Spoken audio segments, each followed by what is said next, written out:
एक मुलाकात ऐसी शख्सियतों के साथ जिन्होंने दिया है अपने जीवन को एक नया मुकाम।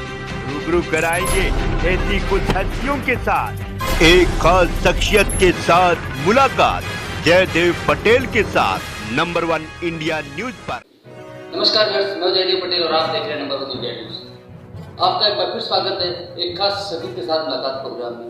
आज हम बात करेंगे हूती विद्रोहियों की, जिन्होंने हिंद महासागर के अंदर 3 समुद्री जहाजों को टारगेट किया, लेकिन महत्वपूर्ण बात यह है कि किसी भी तरह की हताहत की खबरें सामने नहीं आई। आखिर ये जो ड्रोन से जो अटैक किया गया था, ये कितना खतरनाक साबित हो सकता है और इसका आने वाले समय में क्या कुछ इम्पैक्ट पड़ेगा और इससे भारत को कितना कुछ नुकसान होगा, क्या भारत को इससे कोई फर्क नहीं पड़ेगा। इन तमाम बात करने के लिए हमारे पास खास सामान है रिटायर्ड नेवी कमांडर विजय वडेरा। विजय वडेरा जी, आपका बहुत बहुत स्वागत आज के प्रोग्राम में। विजय वडेरा जी, आपसे हमारा पहला सवाल है कि हूती विद्रोहियों ने जिस तरीके से ड्रोन से अटैक करते हुए 3 समुद्री जहाजों को टारगेट किया, क्या ये गलती है या फिर ये एक साजिश है? देखिए, ये मेरे ख्याल से ये एक न्यूसेंस वैल्यू क्रिएट करने के लिए ऐसा किया गया है, क्योंकि ड्रोन में इतना अच्छी पेलोड नहीं मारते जा सकते। खासकर अगर डिस्टेंस ज़्यादा ट्रैवल करना हो ड्रोन में, तो उनका पेलोड जो होता है एमिशन का उतना कम हो जाता है। और ये जो ड्रोन अटैक है, ये आउटलेट से किया गया है। इसका मतलब वो लैंड से जहाँ पर ये ड्रोन लॉन्च हुआ था, वहाँ से इसका डिस्टेंस काफ़ी दूर था। तो और जैसे रिपोर्ट मिली है कि कोई डैमेज नहीं हुआ है। मेरे ख्याल से ये एक न्यूसेंस अटैक इन्होंने किया है दुनिया को दिखाने के लिए, खासकर यूएसए को दिखाने के लिए कि उस एरिया में उनकी स्थिति है, जैसे वो कंट्रोल करना चाहेंगे वैसे करेंगे। और इसी तरह की न्यूसेंस वैल्यू पैदा करेंगे। जी विजय वडेरा जी, खबरें ये भी सामने आ रही कहीं न कहीं इस पूरा जो घटनाक्रम जो हुआ है हूती विद्रोहियों की तरफ से, उसमें कहीं ईरान सपोर्ट में है। तो क्या इसमें सिर्फ ईरानी सपोर्ट में है या ईरान के अलावा और कौन कौन से देश सपोर्ट में हो सकते हैं, ऐसा आपको लगता है जो इनको श्रेय दे रहे हो?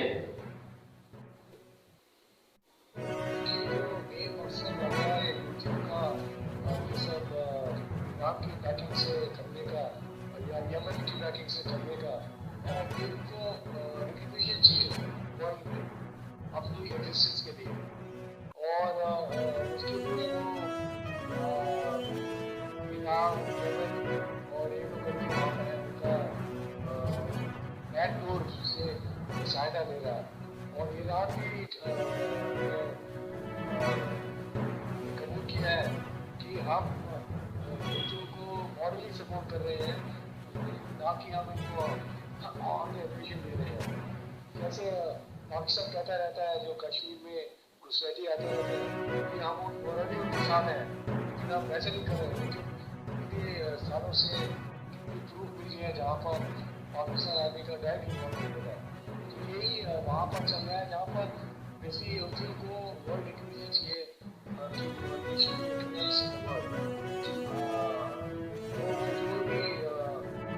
आसपास के स्टेट्स हैं, ईरान, यमन वगैरह, उनको हेल्प मिल रहा है।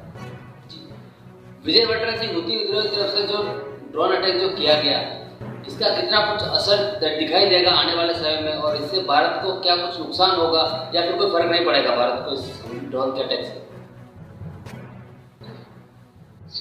एक चीज हमको अंडरस्टैंड करनी चाहिए, ड्रोन का अटैक है ये,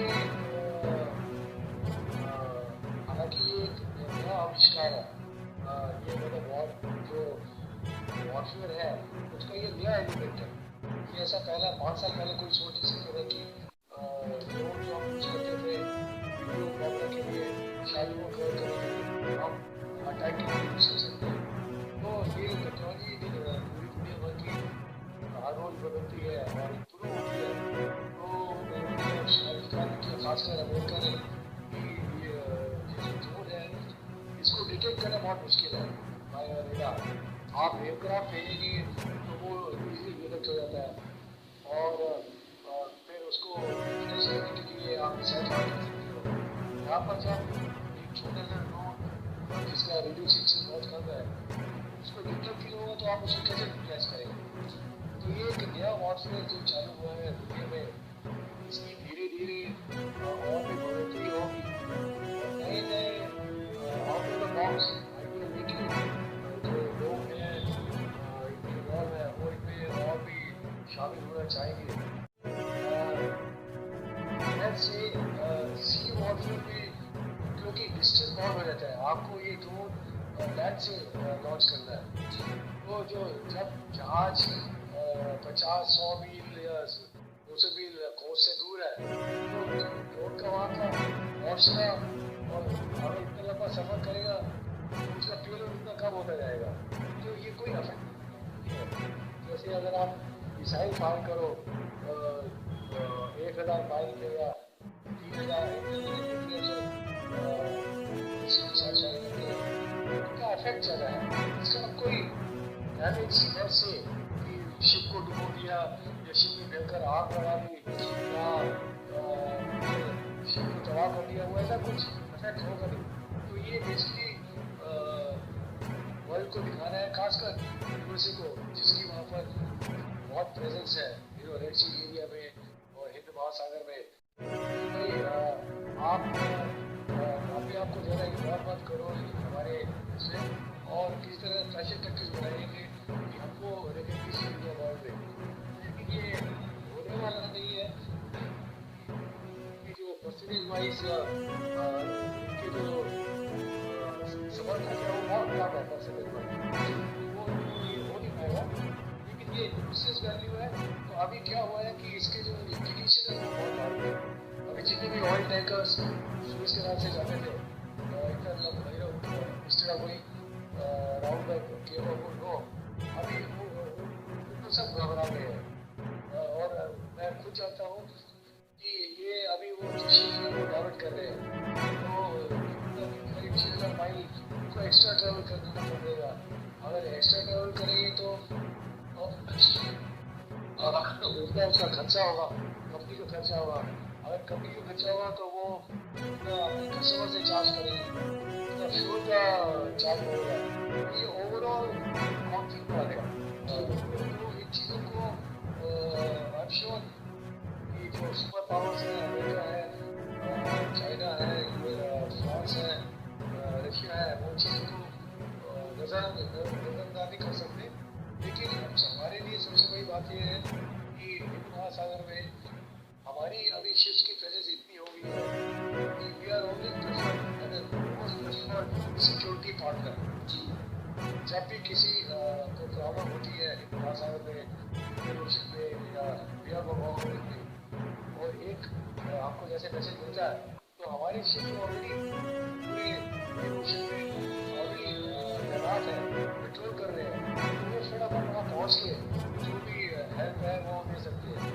अभी जैसे आपको मालूम है रिसेंटली एक शिप को हाईजैक कर लिया था 6 साल आगे में, उसमें एक सेलर था जो बीमार बहुत क्रिटिकल था, वो हमारे जाके जहाज में खोलकर शिप में उसको हेल्प किया, उसको ट्रांसफर किया। तो ये हमारी जो प्रेजेंस है ये बहुत एश्योरिंग है जितने भी नेचुरल स्टेट्स हैं इंडिया के आसपास के लिए। विजय भट्टराज जी, आपसे मेरा एक आखिरी सवाल है कि हूती विद्रोहियों का अटैक क्या समुद्री विश्व युद्ध की ओर इशारा? जैसे मैंने आपको बोला कि इसका कोई रीजनल इफेक्ट नहीं होने वाला है, तो ये सब न्यूसेस वैल्यू है। मतलब वो ट्राई कर रहे हैं किस तरह से हम पूरे दुनिया में फैलता मचा रहे हैं कि ये हो गया वो हो गया, और हो सकता है कि ये जितने भी हाईजैकर्स हैं उनकी मदद में मतलब वो कुछ न कुछ सीरीज भी करते रहेंगे। तो और वैसे भी रेड सी में और पर्शियन गल्फ में, इंडियन ओशन में अमेरिका की जो सेंट्रल कमांड जो कमांड करती है वहाँ पर कितनी सारी फ्लीट्स ships are there, हमारे ships are there, तो all the thing is very well controlled and monitored। तो जो अटैक किया है ये आगे भी इसको हम ज़्यादा सीरियसली करें, तो जहाँ आज अटैक हुआ था ऑलरेडी कल हमारे बंदरगाह में पहुंच गया है हमारे एस्कॉर्ट के साथ. तो I think only thing is that it will have other effect world economy, oil prices. अगर हम रिलेक्टेड हो गए एमएनसी के सूरज के पास करने के लिए. और ये आपको भाई बताओ जैसे इसराइल अभी पैरल सोच रहा है ताकि एक और से खुल जाए. अभी वो जो है वो बाकी के जितने देश है वो इसको किसी न किसी तरह से स्ट्रगल करने की कोशिश करेंगे. क्योंकि अगर वो खुल गया तो रेड सी की जितनी इम्पोर्टेंस है वो चली जाएगी. ये alternate route to cross the two continents. तो ये भी बहुत बड़ा जो जिसको नुकसान होने वाला है वो चीज़ें भी कोशिश करेंगे किसी तरह इसको स्ट्रगल करें.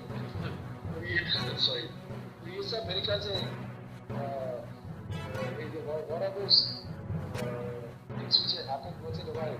I don't think we should be murdered, but we have to be alert, we have to be available, we have to be really response to any SOS call, any emergency call. This Indian Navy, with its good presence, is already in the ocean. जिस तरह से हमारे जहाज commission हो रहे हैं एक 6 महीने बाद 8 महीने बाद समरीज आ रही है. ये सब का पूरा इफेक्ट होगा. और द बेस्ट थिंग इज कि हम जितना भी आत्मनिर्भर हो रहे हैं उसका भी और भी एडवांटेज हो रहा है. करना पड़ेगा.